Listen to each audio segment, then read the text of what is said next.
Habang nakatigil ang dalawang lane ng mga sasakyan na yan sa isang intersection sa C. Raimundo Avenue sa Pasig City, tumawid ang isang babaeng senior citizen na papunta raw sa ospital. Maya-maya biglang umandar ang truck hanggang sa masagasaan ang babae. Patay ang 62 anyos na biktima matapos magtamo ng matinding pinsala sa kanyang ulo at dibdib ayon sa pulisya.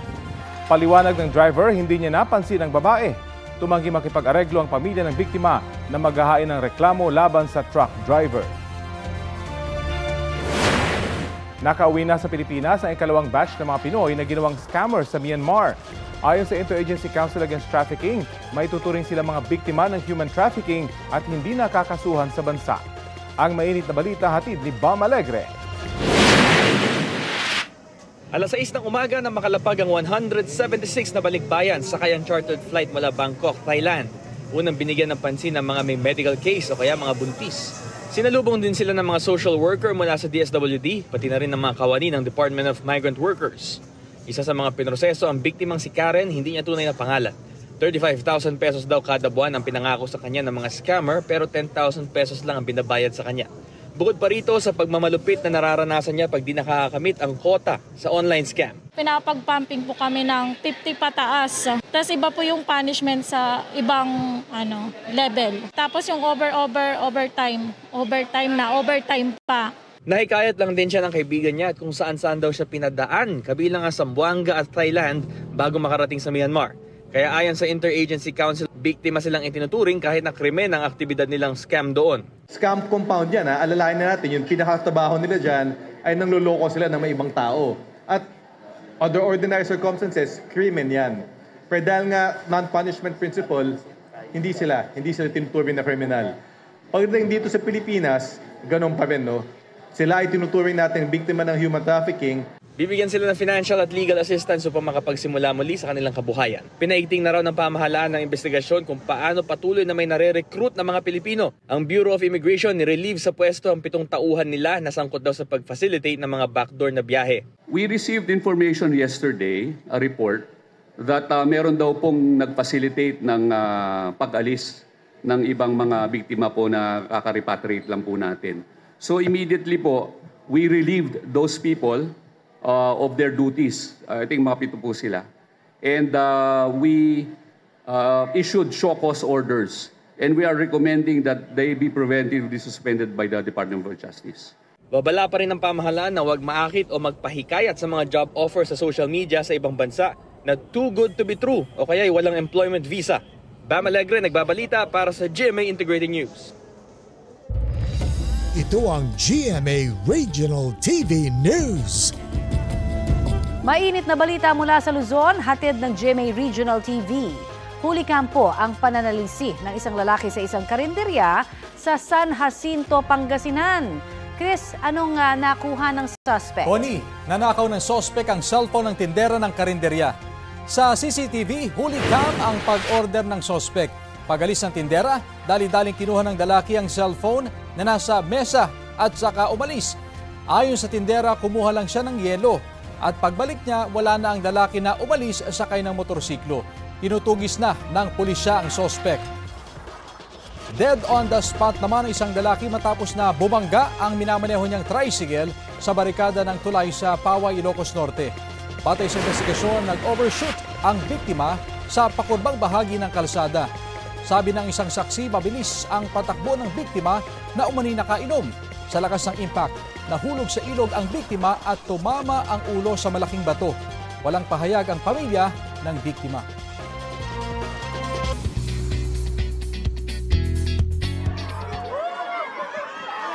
May mga sugat at pasapa si Ruru Madrid bilang si Lolong nang humarap siya sa GMA Integrated News sa set ng Lolong, Bayani ng Bayan. So actually this week magiging madugo, grabe ang mga bakbakan, magiging madrama, iyakan. Pero hindi pa dito matatapos ang lahat dahil mapupunta si Lolong sa syudad kung saan mas malalaki at mas mapanganib ang haharapin niyang mga hamon. Kung makikita mo, Tito Lar, ibang-iba yung location po natin ngayon dahil may panibagong sorpresa po ang Lolong para po sa mga manonood natin. Ito na nga ang bagong yugto sa buhay at pakikipagsapalaran ni Lolong na mapapanood na simula ngayong Huwebes, alas 8 ng gabi sa GMA. Ito po ang aming kauna-unahang taping para po sa bagong yugto ng Lolong. Ang totoo nga niyan, kahit po ang aming title, iibahin ho natin from Lolong Bayani ng Bayan, ngayon Lolong Pangil ng Maynila na siya. May mga bago ring makakasamang malalaking artista si Ruru. Nandito po si Miss Tessie Tomas, ganun din po si Mr. Ketchup Eusebio. Makakasama rin po natin Mr. Wendell Ramos, Matt Lozano, Yasser, Mr. Ruel Santiago. Makakasama rin po natin ang mga karakter sa tumahan na natutuhan ng mahalin ng mga manunood, hindi pa rin mawawala. Marami rin po na from tumahan ngayon mapupunta na rin po dito sa Maynila. So abangan po natin kung sino-sino po ang mga mapupunta, papaano sila magkikita-kita. At para sa mga fans ng dambuhalang buhayang si Dakila, abangan po natin papaano ba muling magtatagpo si Lolong at ang kaibigan niya na si Dakila. Lars Santiago nagbabalita para sa GMA Integrated News.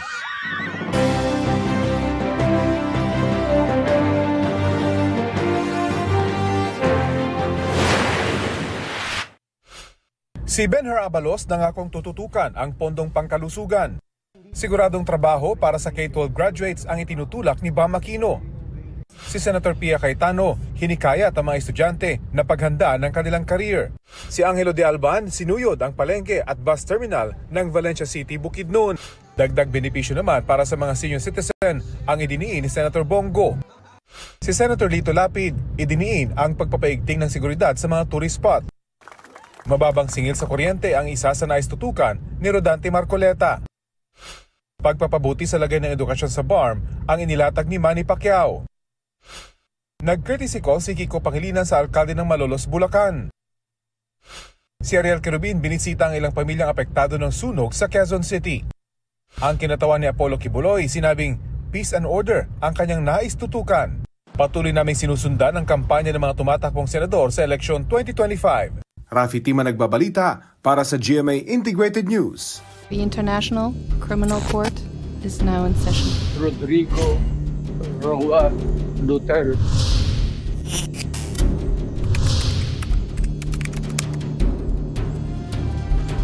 Lumutang ang mga usaping legal nang maaresto si dating Pangulong Rodrigo Duterte. Kabilang po dyan ang tanong kung may jurisdiction pa ba ang International Criminal Court sa Pilipinas.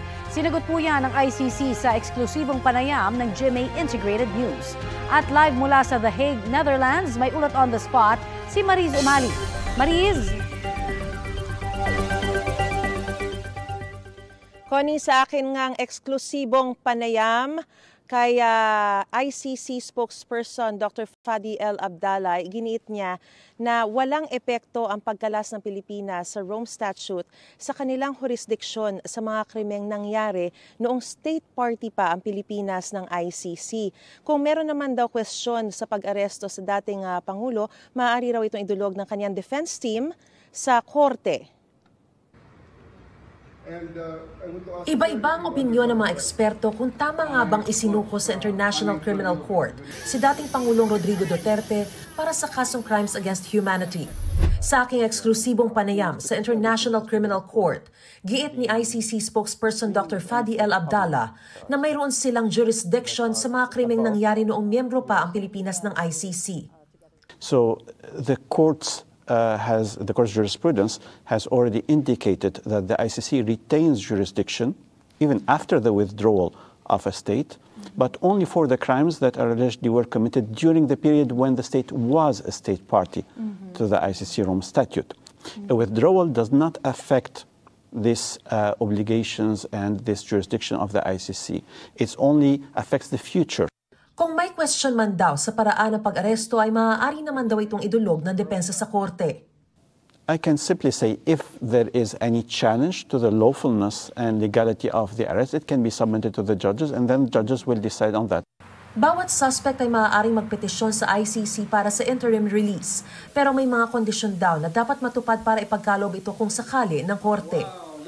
As a matter of general principle, there is all this conditions and questions need to be discussed before the judges.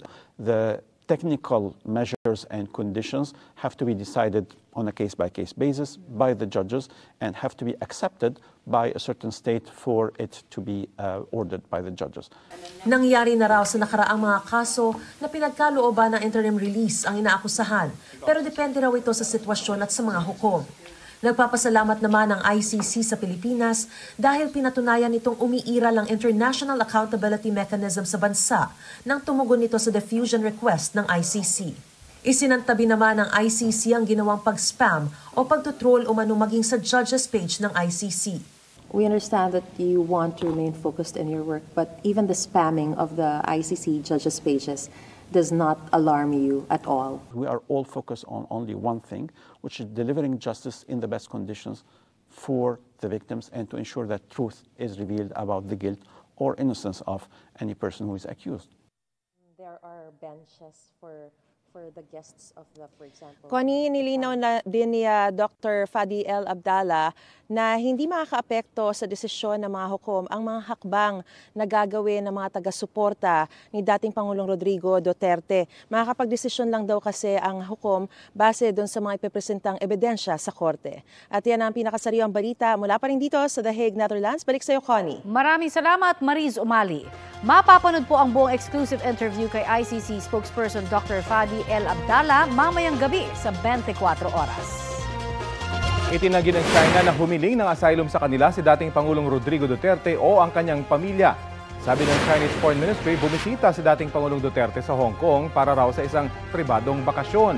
March 7, pumunta ang dating Pangulo sa Hong Kong para sa isang pagtitipon kasama ang mga OFW.